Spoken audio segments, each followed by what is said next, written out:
Okay, welcome to lesson 1 of functions and relations. This is a review of grade 11 math where we're looking at inequalities.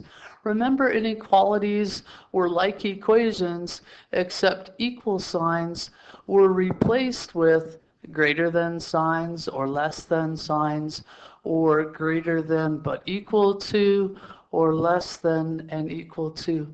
When equations changed into this type of notation, we got a range of possibilities for x. We've got an inequality that's been graphed, which suggests with the solid circle that x can be 2 and go all the way up to 5, but actually not be equal to 5. So one way of writing that is recorded here. X is greater than or equal to 2, but less than 5. That's the set builder notation. The last part of it suggests x is an element of the real, so you've got a handout on the number systems. We're primarily dealing with the real number systems in math. I really like interval notation. Interval notation can summarize this concept much more compactly. It uses a square bracket to take the place of that solid circle. So that means x can be 2, and it can go up to 5, but not include 5. So we've got a curly bracket on that. So we're going to study domain and range, looking at x values and y values, trying to use both the set builder notation and the interval notation. So I've just arrowed down a little bit and looked at our polynomial labels. Polynomials are a topic that you should be really familiar with. The example that's given here, we're looking to identify the degree. The degree is the highest exponent.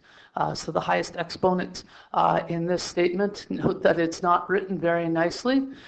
It's a degree 4 statement with a leading coefficient of 1 and the constant is 5.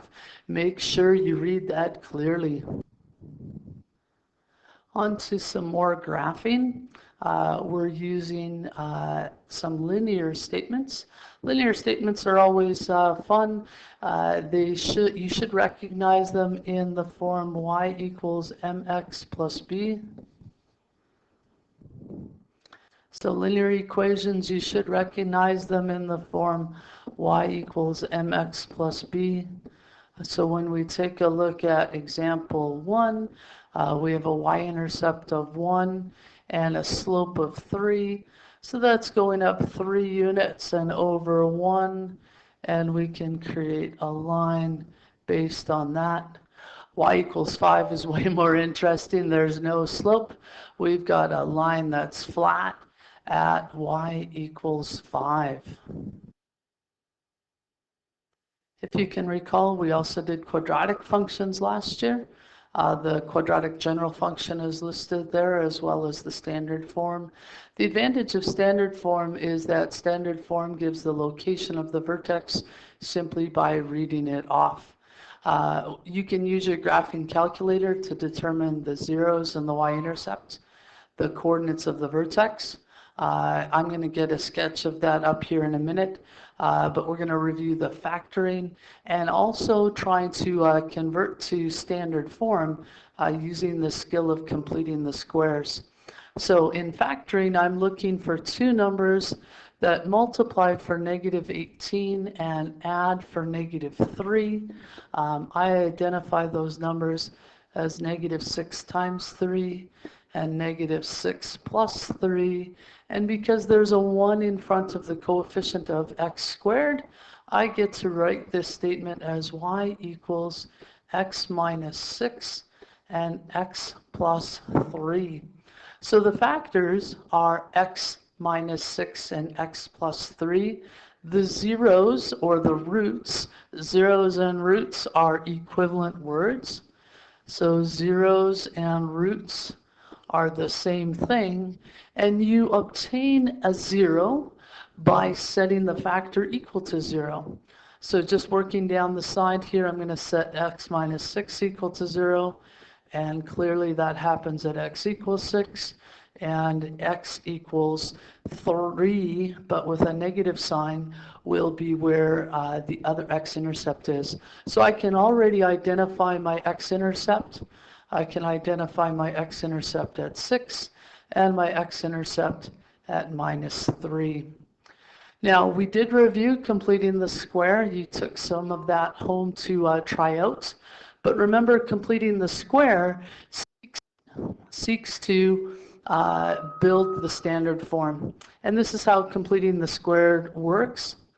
I take half of the coefficient of the x term. So half of the coefficient of the x term is 3 over 2, or 1.5, and that's going to be the content of my perfect square. But in doing so, I have actually changed what the statement actually means. I now have more information or more numbers there than I did before. Let me show you on the side. So now we're going to take a look at what that red statement has done to my original statement. I actually have to FOIL out x minus 1.5 squared. And that'll give me x squared. It'll give me minus 3x, but it'll also give me the squared of 1.5, which is 2.25. So the contents of that red bracket have now had an additional 2.25 added to it. I need to remove that so that I still have representation of my original equation. That's why I need to subtract 2.25 off.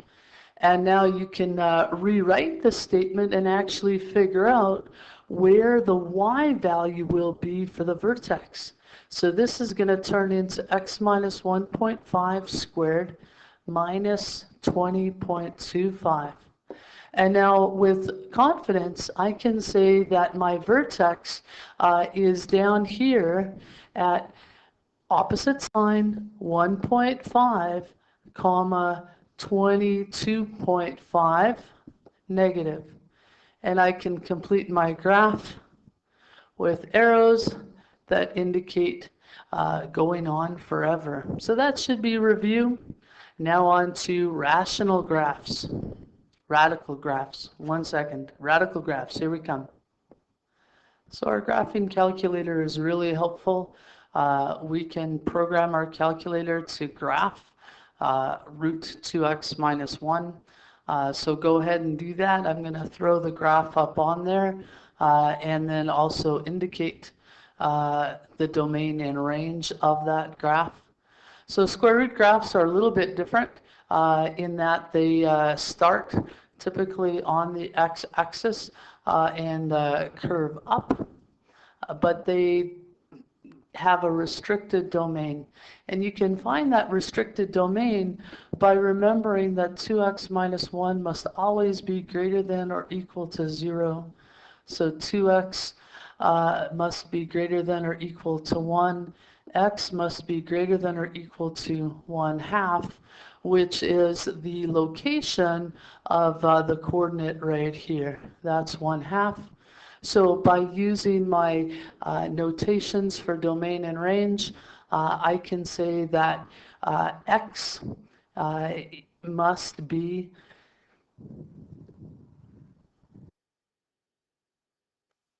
so back here to my different ways of communicating domain and range. So my x value has to be 1/2, and x has to be greater than or equal to that. And x is an element of the reals. And y is going to be 0 and up. So y is going to be 0. X is going to be, or y is going to be greater than 0 and less than infinity. And y is an element of the reals as well. It's nicer to use that set builder notation. The set builder notation allows me to communicate the same thing in this fashion. I can be 1/2 to infinity.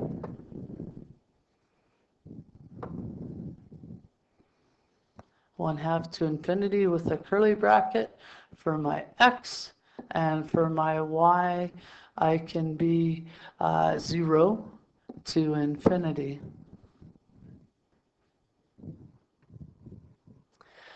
The new part of our work today is going back to using function notation. Remember, function notation is a label that allows us to talk about different equations. So I've got equation f, which is defined here, and now I have to go through and follow the instructions. This instruction says take function f evaluated at 2, which means I have to go 2 squared plus 4 times 2 plus 5. That's 4 plus 8 plus 5, which is 17. If the 2 is on the outside, then I actually have to take 2 and now rewrite out the function. X squared plus 4x plus 5, which is equal to 2x squared plus 8x plus 10. Now what does f at 2x mean? We need to go into the function, you're right, and plug in 2x for every location of x. So now it's 2x squared, follow the recipe, plus 4 times 2x plus 5. So that's 4x squared plus 8x plus 5. Let's see if we can find the proper matches for class example 8. We're looking at the function f at x equals x3. And we've got to match the function label to the expression that's been illustrated. So I always like to look at the function expression. So this means f at x plus 5. So that should actually have an x plus 5 in the spot of x. And that's b. 1 and b go together. So 1 is b. For number 2, very similar, except now the 5 is joined to the x. So I actually have to go into the function f, plug in 5x for x, and then cube it. So 2 is d. Then 3 is my regular function, f at x without any manipulation, plus 5. And that best looks like a. And then we're looking at the last one, which is plugging f with the number 5 and then cubing it, which is for sure letter C. Now here's your assignment for lesson 1. You'll find it on your pink paper, but it's question 1 to 14 and 16 to 18. We're going to take a quick look at lesson 2. So give me 1 minute.